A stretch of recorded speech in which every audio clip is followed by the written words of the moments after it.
Oh geez, didn't see you there. All right, so we're using the ProTig 205, and I'm just playing around with it a little bit,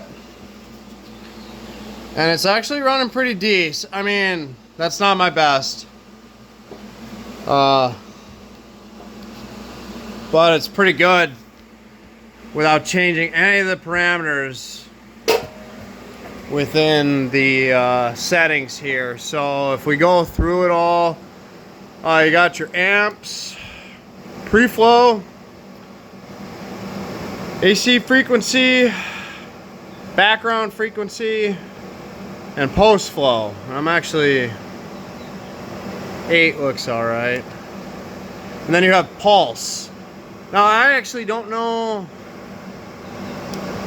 if you, I don't think you can control what the pulse is at, so let's try it with pulse once.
Alright, so I don't think you can control at what rate it pulses.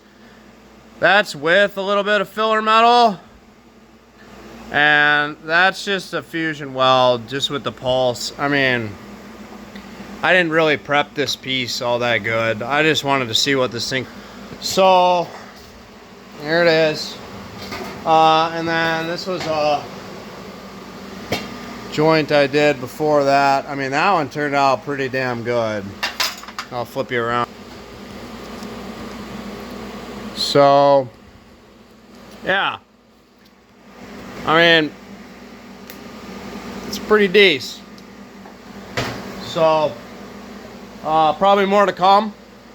Today's just gonna be a short one. I got a lot to do. So I fired up the AC aluminum, and without changing much, I mean, it's running pretty good. I might tweak a few things here or there, get it dialed in, make it look real pretty, but for factory settings, minus me putting a little more post flow on, I mean, it ran pretty good. So, all right.